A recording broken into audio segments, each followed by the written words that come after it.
లేవి కాండము 1వ అధ్యాయము 2వ వచనం చదువుదాం. ఆయన యెహోవా దేవుడు పరిశుద్ధుడు. లేవి కాండము 1:2 ఆ యెహోవా దేవుడు పరిశుద్ధుడు, ఆయన పరిశుద్ధుడు. 2వ వచనం, నీవు ఇశ్రాయేలుతో ఇట్లనుము, మీలో ఎవరైనాను అదేనా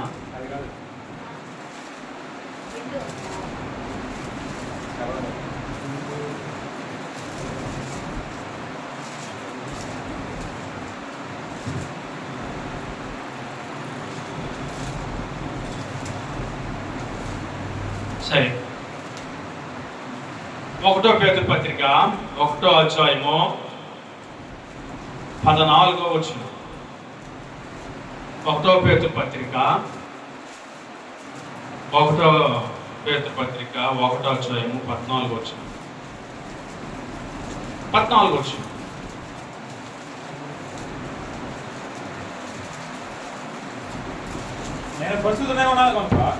నేను పరిశుద్ధుడై ఉన్నాను గనుక మీరును పరిశుద్ధుడై ఉండుడని రాయబడి ఉన్నది. కాగా మీరు విధేయులకు పిల్లలై మీ పూర్వపు అజ్ఞాన దశలో మీకుండిన ఆశలను అనుసరించి నడుచుకున్నట్లు ప్రవర్తించగా మిమ్మును పిలిచిన వాడు నమ్మదగిన వాడు, పరిశుద్ధుడై ఉన్న ప్రకారము మీరును సమస్త ప్రవర్తన యందు పరిశుద్ధులై ఉండుడి. ఈయన పరిశుద్ధుడు అయిన దేవుడు, వాకణము ఎలాంటి వాకణము తీసుకోవాలంటే పరిశుద్ధమైనది తీసుకోవాలి. ఏం తీసుకోవాలా? పరిశుద్ధమైన వాకణం తీసుకోవాలి. పరలోకం నుండి దేవాది దేవుడు ఈ లోకానికి రానై ఉన్నాడు, అంటే వచ్చినాడు. పరలోకం నుండి దేవాది దేవుడు తను తగ్గించుకొని మనుషుల కోసము మానవ రూపంగా భూలోకానికే తను తగ్గించుకొని రిక్తుడిగా చేసుకొని మనుషుల స్వరూపాన్ని దాల్చుకొని దాసుడుగా ఈ లోకానికి వచ్చాడు. కానీ ఆయన పరలోకం నుంచి రావడానికి భూమి మీదకి వాహనము కావాలి. ఏడించి చెన్నైకి పోవాలంటే మనము బస్సు ఏదైనా మరి ట్రైన్ పోతాం, నడిచిపోవాలి. ఎవరు కూడా వాహనం ఒక ఊరి నుంచి ఒక ఊరికి పోవాలంటే వాహనం కావాలి. అలాగే తండ్రి దేవుడు భూలోకానికి రావడానికి ఒక వాహనముగా తయారు చేసుకున్నాడు. ఒక వాహనం ఎలాంటి వాహనం అంటే అది వాడేసింది ఏమంటారు ఇంగ్లీష్లో? వాడేసింది ఏమంటారు? సెకండ్ హ్యాండ్లు కాదు. అది సెకండ్ హ్యాండ్లది. సెకండ్ హ్యాండ్లు అంటే వాడేసింది కాదు. ఆయన పరిశుద్ధుడు కాబట్టి ఎవరు వాడంది వాహనాన్ని వాడుకున్నాడు. హల్లెలూయా. ఎక్కడది? లూకాసు వార్త చెప్తాను. లూకాసు వార్త మరి సువార్తల్లో ఉన్నాడు, చూద్దాం.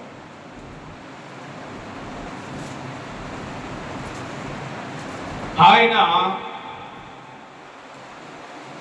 భూలోకానికి వస్తున్నప్పుడు తీసుకున్నాము, చెప్తాను.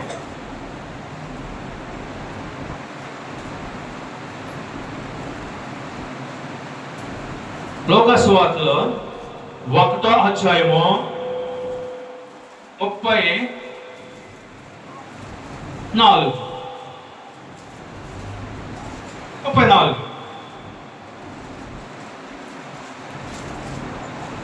34 లూకాసు వార్త భక్తుడే లూకా గారు రాసిన సువార్త.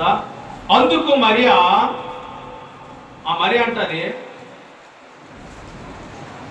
సరే పైకి చదువుకున్నాం. 32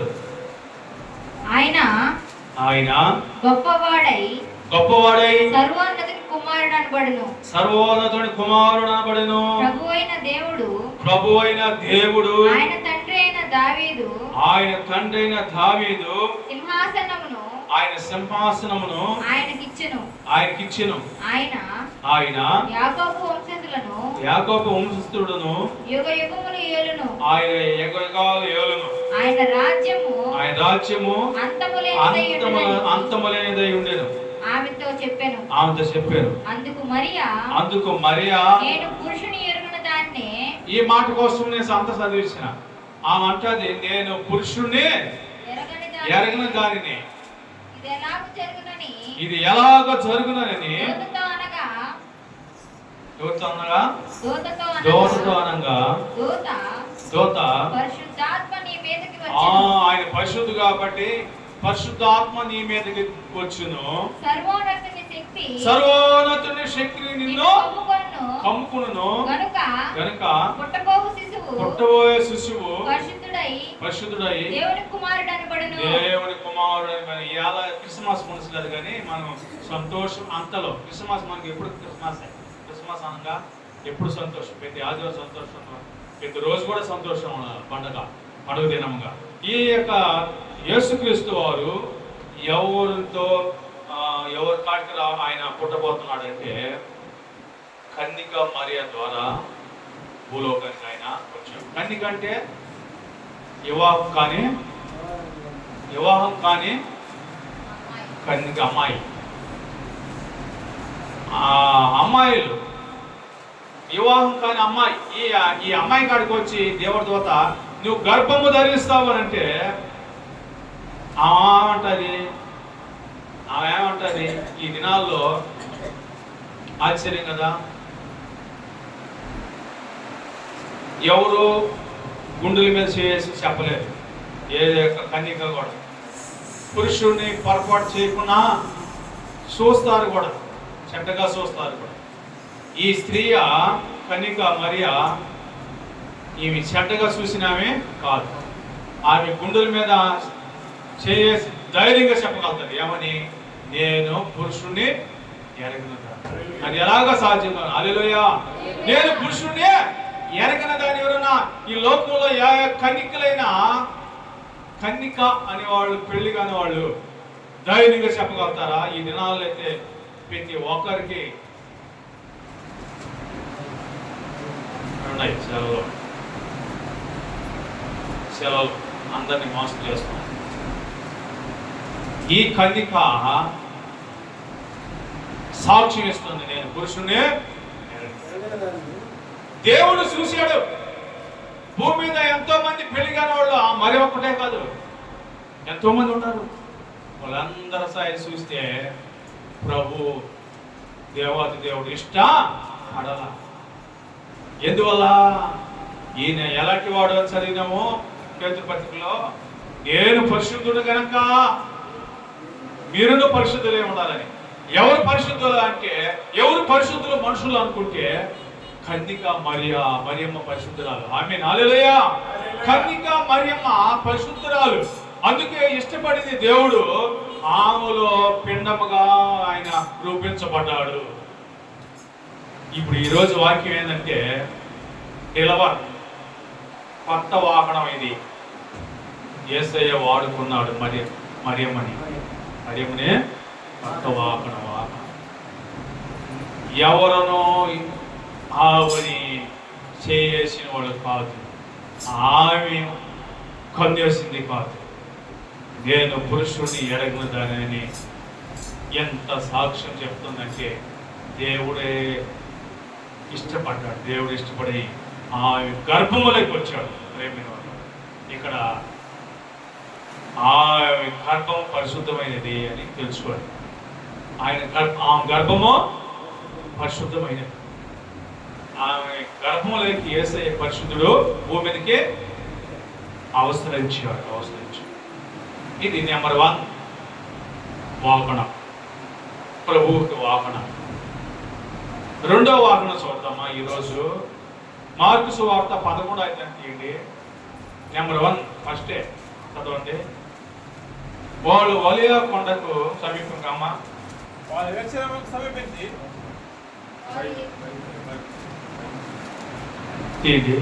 మార్కు సువార్త 11వ అధ్యాయం. వారు యెరూషలేముకు సమీపించి వాళ్ళు యెరూషలేముకు సమీపించి ఒలీవల కొండ దగ్గరనున్న ఒలీవ కొండ దగ్గరగా ఉన్న బేత్పాగే బేతానియా బేతనియాను అనే గ్రామములకు వచ్చినప్పుడు బేతని గ్రామానికి వచ్చినప్పుడు ఆయన తన శిష్యులతో ఆయన ఇద్దరిని 12 మంది శిష్యులు ఒక ఇద్దరిని పంపిస్తున్నాడు. ఏమని ఇద్దరు ఏమంటున్నాడు? మీరు ఎదుటిన్నా చదువు. మీ ఎదుటనున్న గ్రామములకు వెళ్ళుడి. మీ ఎదుటిన్న గ్రామానికి వెళ్ళండి. అందులో ఆ గ్రామంలో అందులో మీరు ప్రవేశింపగానే మీరు పోగానే కట్టబడి ఉన్న ఒక గాడిద పిల్ల కట్టబడిన గాడిద పిల్ల కనబడును. దాని మీద ఈ మాట మర్చిపోకండి. దాని మీద ఏ మనుషుడును ఎప్పుడు కూర్చుంటలేదు. ఎప్పుడు కూర్చోలేదు. అది కొత్త గాడిద. ఇదే డెలివర్ కొత్త వాహనం. అది ఎవరు దాని మీద కాలేసి ఎక్కినోడు కానీ దానిని విప్పి తోలుకొని రండి. ఎవరైనా ఏమంటారు? రే ఎందుకు చెప్తున్నారు? ఊరు వాళ్ళు ఎందుకు చెప్తారు? పక్కన వాళ్ళు అంటే ఏమన్నారు? ఎవడైనాను మీరెందుకు ఇలాగ చేస్తున్నారని మిమ్మల్ని అడిగిన ఎడల అది ప్రభువునకు కావాల్సినదని చెప్పు. ఆమేన్, హల్లెలూయా. అది ప్రభువుకే కావాల్సింది. అది ప్రభువుకే కావాల్సింది. కట్టబడిన గాడిద ప్రభువుకు కావాల్సింది. దాని మీద ఏ మనుషుడు కూర్చుండాలా? ఎప్పుడు కూర్చుండలేదు.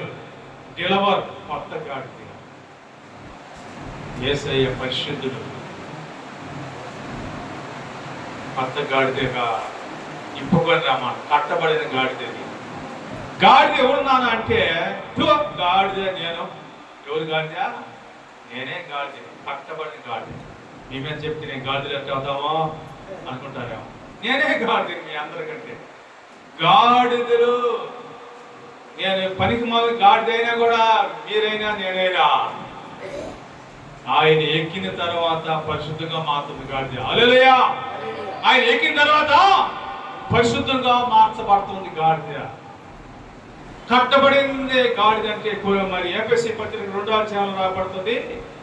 పాపముల చేతను అపరాధముల చేతను చచ్చిన మీరును క్రీస్తు కూడా మీరు బతికిత్తిరి. కట్టబడిన మీరనే రాస్తాం. ఇంకొద్ది గడకి దేవుడు మమ్మల్ని విడుదల చేశాడు పాప కట్టుల నుంచి. పాప కట్టులు, శాప కట్టులు, అంధకారమైన కట్టులు మనసులందరూ కూడా కట్టబడి ఉన్నారు. ఈ ఆదివారం ఎందుకు కొద్దిమంది 10 మంది 15 మంది వస్తారంటే ఈ గ్రామం అంతా ఏమైనట్టు కట్టబడి ఉన్నారు. పాపంతో కట్టబడి ఉన్నారు. అక్రమంతో కట్టబడి ఉన్నారు. అన్యాయంతో కట్టబడి ఉన్నారు. దేవుని సన్నిధికి రాకుండా సాతానుడు బంధించి పెట్టి ఉన్నాడు. కానీ దేవుడు ఏ రోజైనా ఇప్పుతాడు. వాళ్ళని ఇప్పుతాడు. ప్రార్థన చేయాలి. హల్లెలూయా. వాళ్ళ కట్టులు ఇప్పుతాడు యేసయ్య. ప్రభు కావాలా ఈ ఇందూరు గ్రామం అంతా కూడా. ఆమేన్, హల్లెలూయా. ఇందూరు గ్రామం అంతా ప్రభువుకి కావాలా. అది ఇప్పాలంటే ఆయన వచ్చి ఇప్పుడు ఎవరు పుట్టారు?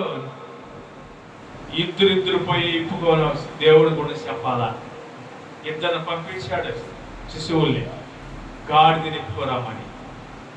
ప్రియమైన సహోదరి సహోదరుడా, నెంబర్ 1 మనం చూసింది ఫస్ట్ పరిశుద్ధమైన ఎవరు?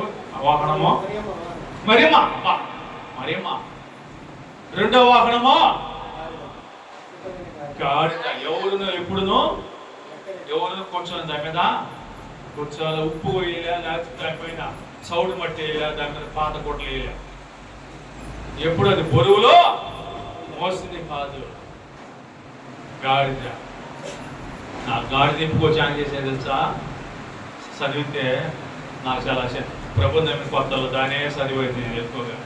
ఆ గాడిదని తీసుకొచ్చి ఏం చేశారో తెలుసా? దానిపైన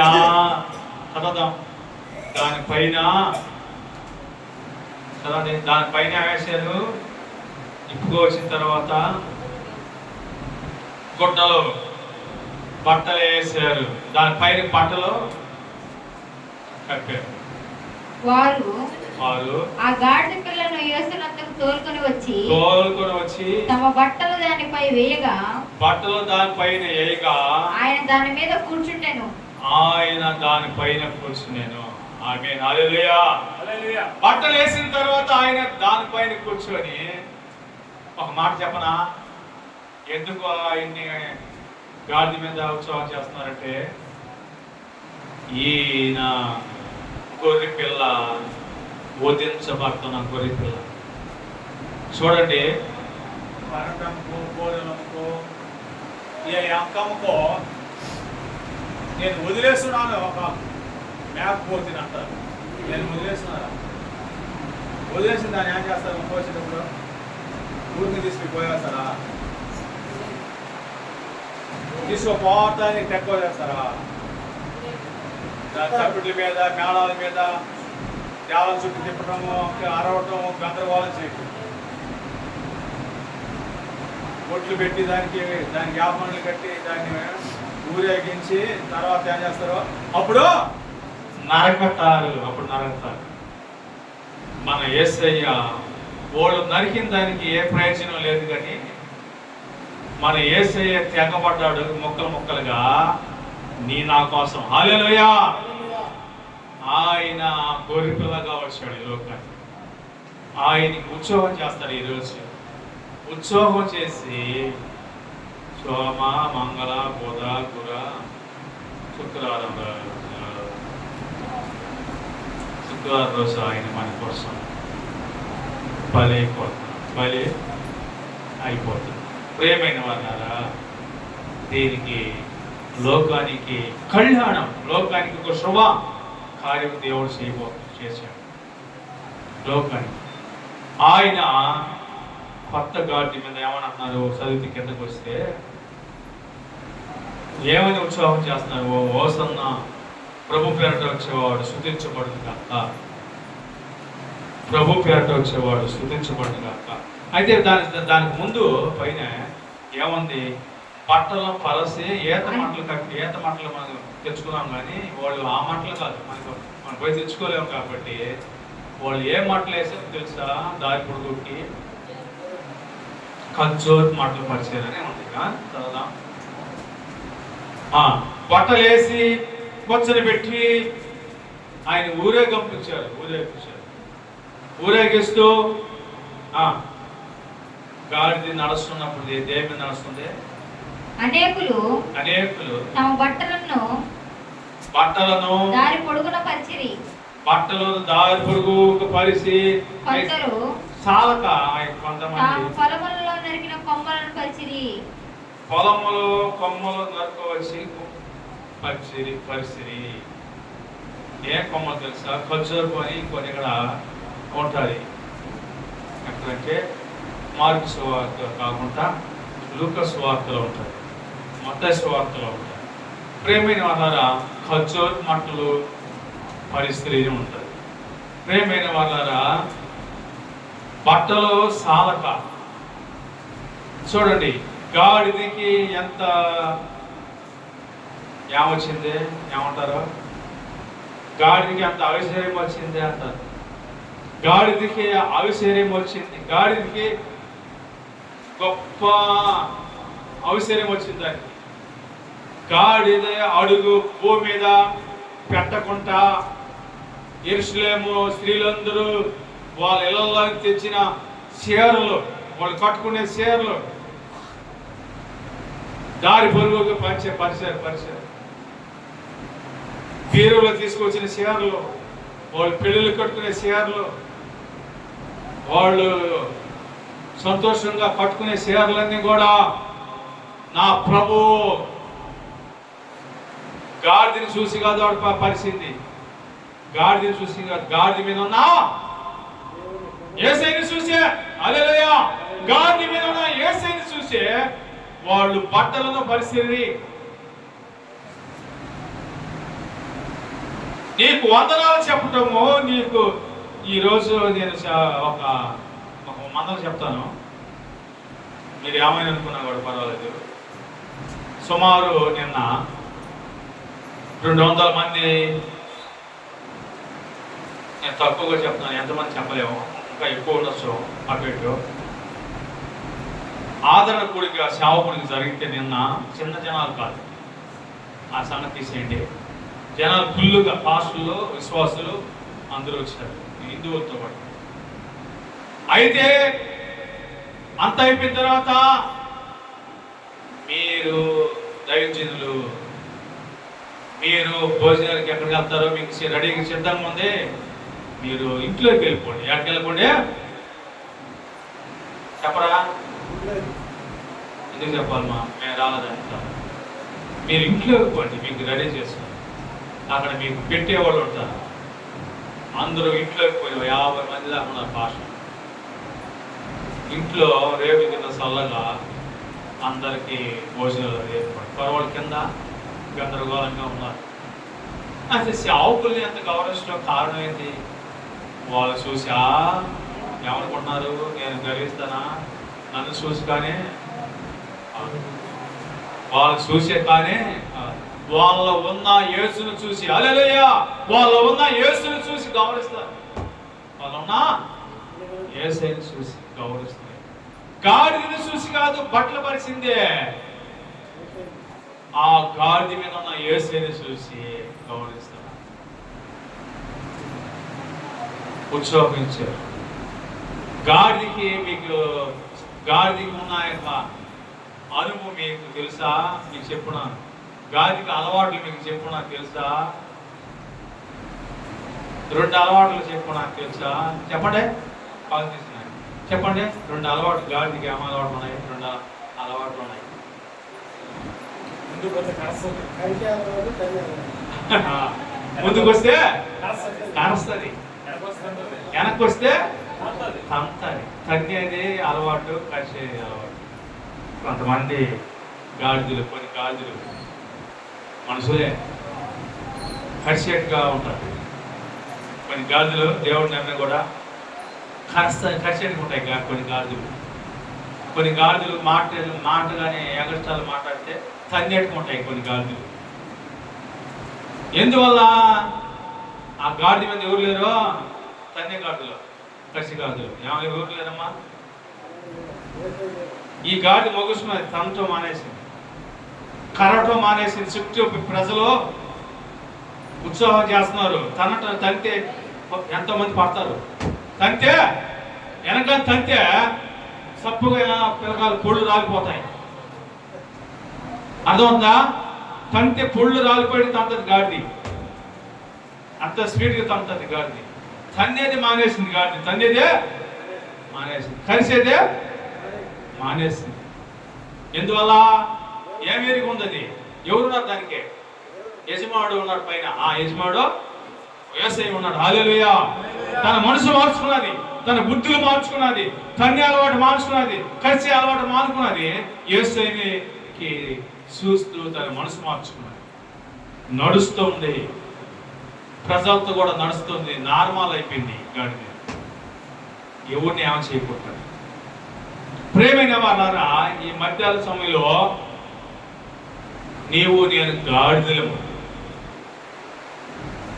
మరుసటి రోజు అంట ఉత్సవం అయిపోయిన తర్వాత ఎప్పి తరివేశారు, దాన్ని పంపించేశారు. యేసయ్య దిగేసిన తర్వాత ఎక్కడైనా వాక్యం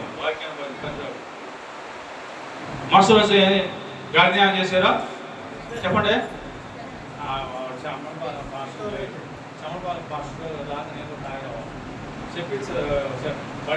చెప్పిస్తారు.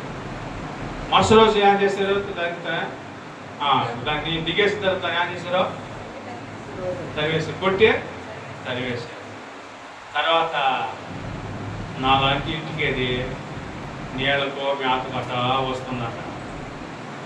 దాన్ని గాడి వస్తుంది, కరెత్తుకుంటా దాన్ని కరెత్తుకొని చెప్పే దాన్ని కొట్టి తరుముతున్నారు. చూసేవా? ఫస్ట్ రోజు అయితే యేసయ్య ఉన్నప్పుడు దానికి ఏమైంది? ఎంత విలువ వచ్చింది. దానికి గొడవలు పరచడం, భూమి మీద అడుగు పెట్టుకుంటూ ఉంటాం, దానికి బట్టలు పరచడం, అంత విలువగా చూశారు. ఎప్పుడైతే యేసయ్య దిగేసాడో దాన్ని గాడిదగానే చూశాడు. గాడిదగానే చూశారు. కొట్టరు దాన్ని, నీళ్ళు తాగేస్తుందా, మూతి పెట్టేస్తుందా అని తరుముకుంటున్నారు, ఇళ్ళకి రానిటలే. ఎందువల్ల చెప్పండి? ఎవరు లేరు? యేసు లేడు. నిన్ను కూడా తరిమి కొట్టేవాళ్ళు ఉంటారు. ఎందువల్ల? యేసు లేకపోతే. నిన్ను పట్టించుకో. యేసు లేకపోతే నిన్ను గౌరవించరు. గాడిద అనుకున్నది నిన్న చెబుతుంది, నిన్న నన్ను ఉత్సవం చేశారు కదా, నేను ఆడిపోయినా సంతోషిస్తారేమో అనుకున్నది, నన్ను ఆడిపోయినా నేను ఆశలు అనుకున్నది. నన్ను గౌరవిస్తారు అనుకున్నది ఆ గాడిది. యేసు దిగేసింది, యేసు దిగ్గానే దానికి ఇలువ లేకుండా పోయింది గాడిది. ప్రేమైన సహోదరి సహోదర, మన ఇందరు గ్రామస్తులందరూ కూడా ఈ శుభవార్త ఏంటంటే, యేసు ఉంటే నీకు విలువ. యేసు నీతో ఉంటే నీకు విలువ, నీకు ఆశీర్వాదం, మనుషులు గౌరవిస్తారు. ఈ మధ్యాహ్న సమయంలో ప్రేమైన సహోదరి సహోదరుడా, యేసు లేకపోతే సమస్తము సున్నా. నువ్వు ఏమి చదువులు చదివినా, ఏం పదాలు పెట్టుకోవన్నా, ఏమి నువ్వు ఒక ఉద్యోగం చేసినా, నువ్వు ఏ పని చేసినా యేసు లేకపోతే జీరో, యేసు లేకపోతే సున్నా. ఈ గాడిద మీద ఎవరైనా ఎక్కున్నారా అంతవరకు ఎక్కి చెప్తే మరి ఇంకొక వాహనానికి వెళ్దాం కొత్తది. ఈ గాడిద మీద ఎవరైనా ఎక్కినట్టు ఉన్నదా? ఎప్పుడు చదివేసి మానేద్దాం. ఎప్పుడైనా దాన్ని ఎవడనో దాని మీద ఎక్కలేదంట. ఎప్పుడైనా ఎవడనో దాని మీద ఎక్కల. రెండు వాహనాలు. నెంబర్ 1, ప్రభు వచ్చేటప్పుడు కిందకి భూమి మీదకి ఏ వాహనమో? మరియమ్మ పరిశుద్ధమైన. ఎవరు తలపట్టేసారు? మరియమ్మ.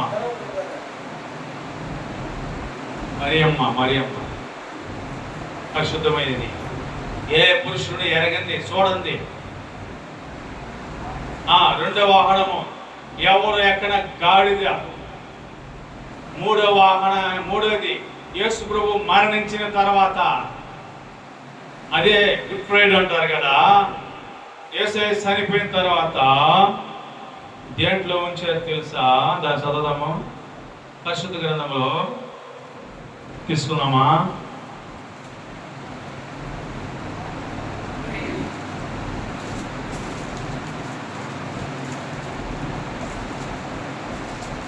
పరిశుద్ధ గ్రంథం తీసుకున్నాం.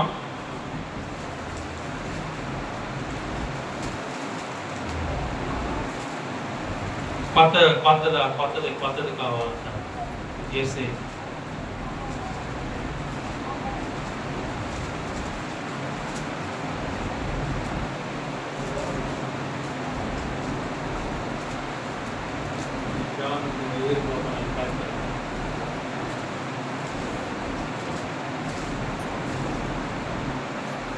అది 27వ అధ్యాయము.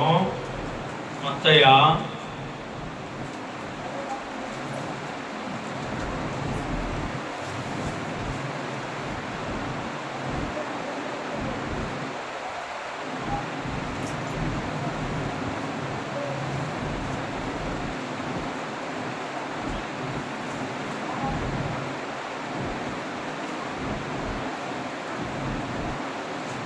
చెప్పిన మాట చదవదాము. నేను చెప్పిన మాట చదవదాము.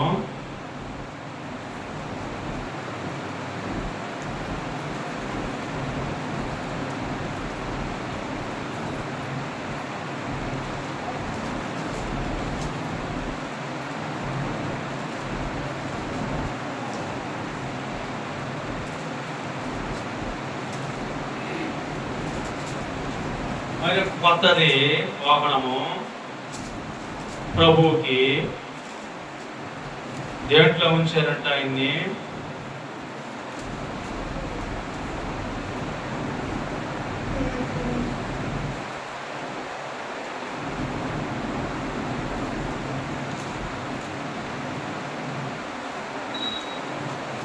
యోహాను సువార్త కూడా చూద్దాము.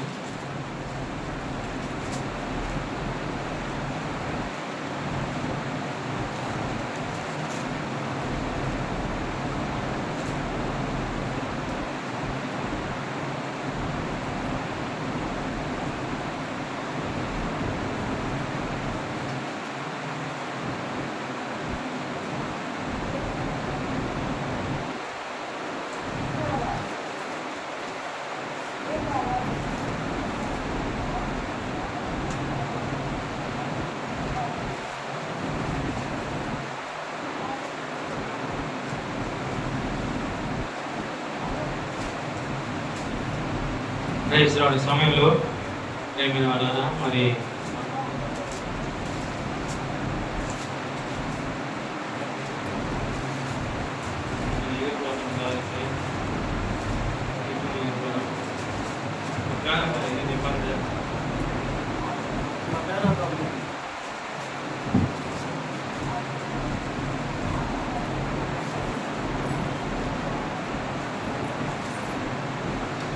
ఆయన సిలువేసిన స్థలములో ఒక తోట ఉండేను. ఆ తోటలో ఎవడను ఎప్పుడును యెహోషువార్త 19 యెహోషువార్త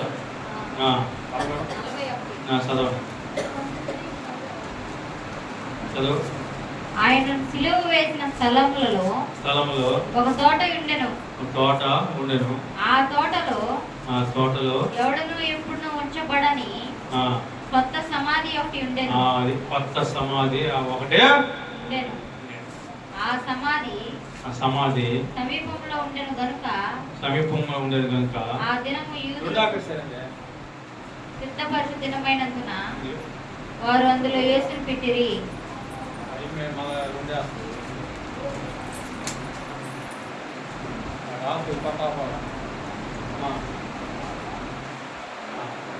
సమయంలో ఈ పక్క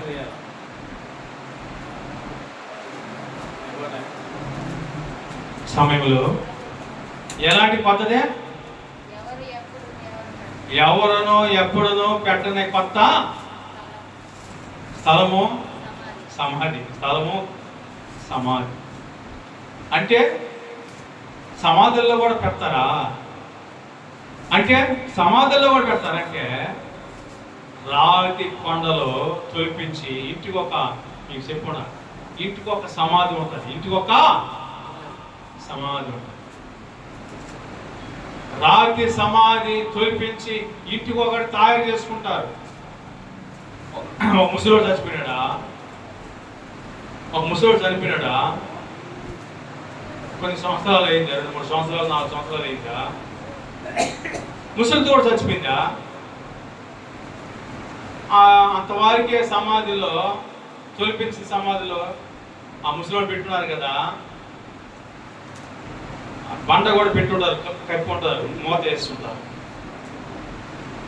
ఈ ముసలి చనిపోయినప్పుడు ముసలోడు ఏమైపోయి ఉంటాడు తెలుసా? కొన్ని సంవత్సరాలకి అట్నే ఉంటాడా? ఇడేడిగా ఊడిపోయి చీకిపోయి ఎముకలు అయిపోయి ఉంటాడు. అప్పుడు ఆ ఎముకలన్నీ జౌరి పాడుపడ్డ ఒక పెద్ద గుంట లోయలో పారేస్తారు. ఎక్కడ పారేస్తారో ఆ ఎముకలు తీసుకుపోయి సమాధిలో ఉన్నటివి పాడుపడ్డ యొక్క నీళ్లు లేని ఒక లోయలో పారేస్తారు. సమాధికి బాగా తుడుస్తారు, దాన్ని లోపలికి వెళ్ళి పనివాళ్ళు చేస్తారు, దానికి స్పేర్ చేస్తారు, వాసన మంచి సుగంధ వాసనగా ఆ తైలము కొడతారు, దానికి తైలం మంచి వాసన కొట్టాయి. అప్పుడు ఈ ముస్లిం చనిపోయింది కదా, అప్పుడు పెట్టి దాంట్లో మళ్ళా మూత వేస్తారు. ఇంటికి ఒక సమాధి ఇజ్రాయెల్కి ఉన్నది. ఎవరికే? ఇజ్రాయెల్కి ఇంటికి ఒక సమాధి ఏర్పాటు చేసుకోవాలి. కానీ యేసు ప్రభుకి ఒక ఆయన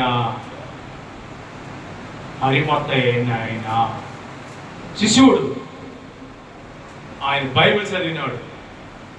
యేసు ప్రభు చనిపోతాడు, నా కోసం వస్తాడు, చనిపోతాడు, ఆయన 3వ రోజు లేస్తాడు అనేది, ఆయనకి సమాధి కావాలని చెప్పి కొత్త సమాధిని ఏర్పాటు చేసి ఎదురు చూస్తుంది యేసయ్య కోసం. హల్లెలూయా! ఇది 3వ కొత్త స్థలం, కొత్త వాహనం. యేసయ్య 3వ స్థలం హరిమొత్త అయిన యేసయ్య కోసమే సమాధిని ఏర్పాటు చేసి పెట్టాడు. హరిమొత్త అయిన ఆయన కొత్త సమాధిని యేసయ్య కోసమే ఎవరు ఉంచుకుంటా, ఎవరు చనిపోయిన పెట్టకుండా కొత్త సమాధి. చూసావా?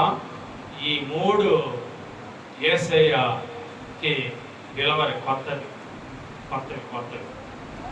అలాంటి పరిశుద్ధుడైన దేవుడు ఈరోజు నా పాపముల కోసము మన మురికి తొట్టులోకి ఆయన, మురికి గుంటలోకి లేదా మన హృదయంలోకి ఆయన స్వరపడుతున్నాడు. మన హృదయంలోకి ఆయన స్వరపడి సమాధిని గెలిచిన దేవుడు లేచి నీ సన్నిధి నీ దగ్గరికి రాబోతున్నాడు. యేసయ్య, నేను చెప్పింది మీకు, సమాధి ఖాళీ చేసి ఎముకలు పారేయటము ఎక్కడ ఉంటుందో తెలుసా? ఎముకలన్నీ ఇక్కడ ఇశ్రాయేలు ప్రజలు పారేసేటువంటి లోయలు పారేస్తారు. అధ్యాయంలో ఏ అధ్యాయం ఉన్నదో తెలుసా? యెహెజ్కేలు గ్రంథము 37లో ఉంటుంది. అంటే సమాధుల్లో ఉన్న ఎముకలన్నీ ఒక దగ్గర వేయటం, అన్నీ ఒక దగ్గర వేస్తారనమాట. అందుకోసము మరి యెహెజ్కేలుని ఆ లోయలో తిప్పుతాడు. ఇది మనకు వాక్యం కాదు, కానీ ఎముకలు బతకగలుగుతావా అని చెప్తాడు. ఆ ఎముకలు అనేకమైన రకాలమైన ఎముకలు. ప్రియమైన వారారా, యేసుక్రీస్తు వారు పరిశుద్ధుడు కాబట్టి పరిశుద్ధమైన స్థలము ఆయనకి కావాల్సి వచ్చింది. ఈరోజు కూడా నీవు నేను ఒకప్పుడు పనికిమాలంటే వారమే, ఇప్పుడు ఆయన సన్నిధికి వచ్చి పోతున్న నీవు, ఆయన ఏమై ఉన్నాడు? ఆయన ఏమై ఉన్నాడు? ఆయన ఏమై ఉన్నాడు? పరిశుద్ధుడై ఉన్నాడు. ఏమై ఉన్నాడు? పరిశుద్ధుడై ఉన్నాడు. మనం ఏమై ఉండాలా? మీరును కూడా ఉండమని ప్రభు హెచ్చరిస్తున్నాడు. ఈ మధ్యాహ్న సమయంలో ప్రేమైన సహోదరి సహోదరుడు, నెంబర్ 1, ప్రభుకి డెలివరీ కొత్తది, ఆరాధనకి వెళ్దాం. ఎవరు? మరియ. రెండోది ఎవరు ఎక్కడే? గాడిద. మూడోది ఆయనకి కొత్త సమాధి. హల్లెలూయా! కొత్త సమాధి. ప్రేమైన సహోదరి సహోదరుడు, మనము అందరము కూడా యేసయ్యకి శిశువులు అవుతాం. మనం శిశువులు అవుతాం. ఇప్పుడు గాడిదలు కాదు, ఒకప్పుడు కట్టబడిన గాడిదలు. ఇప్పుడైతే ఆయన బిడ్డలం అవుతాము, ఆయన శిశువులు అవుతాము.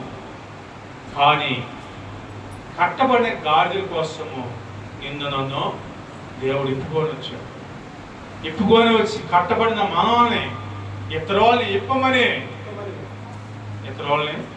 ఇప్పమని దేవుడు మనతో మాట్లాడు. ఒక మాట చూసుకొని ఆరాధించుకున్నాం. బైబిల్లో మాట తీసుకుందాం. అది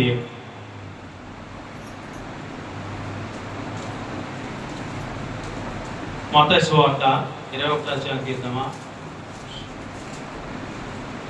అది కాకపోతే మనకి పోటీ ప్రభు మనకి ఏం చెప్తున్నాడు తెలుసా? మత్తయి సువార్త 21:17 వచ్చిన చూద్దాం.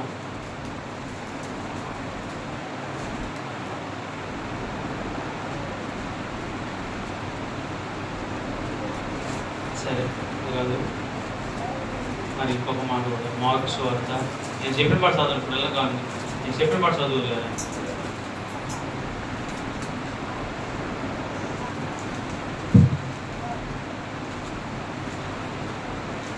అంటే నేను బైబిల్ చూడండి మీకు చెప్పొద్దాం, వాక్యం నేను చెప్పను.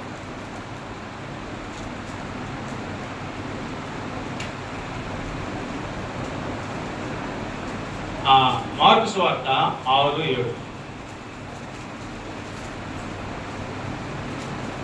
మార్కు సువార్త 6:7. ఆయన 12 శిష్యులను, ఆయన 12 మంది శిశువులను తన యొద్దకు పిలిచి వారిని ఇద్దరిద్దరుగా పంపుచు, ఆయన ఇద్దరిద్దరుగా పంపుచు అపవిత్రాత్మల మీద వారికి అధికారం ఇచ్చి, వాళ్ళకి అధికారము ఇచ్చేది ప్రయాణం కొరకు. సరే ఇక్కడ ఇద్దరు మనసులు పంపిస్తున్నారు. దేని మీదకి? అపవిత్ర అంటే కింద చెప్పాను కదా, కట్టబడింది. ఎవరు కట్టబడుతున్నారు?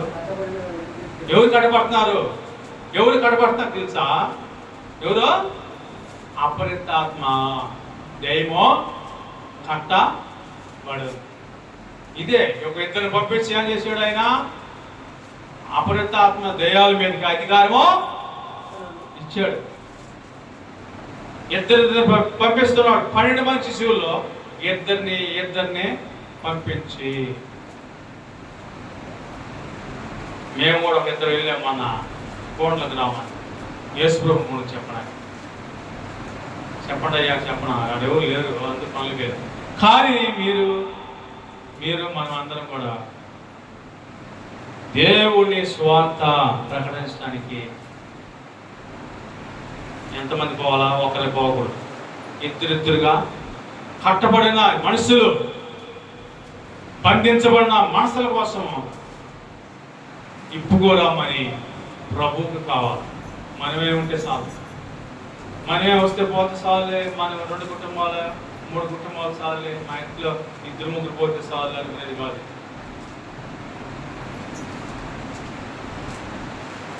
ప్రేమైన సహోదరి సహోదరుడా, వెళ్ళిపోయి కట్టబడి ఉన్న వాళ్ళని విడిపించడానికి యేసయ్య ఈ లోకానికి వచ్చాడు.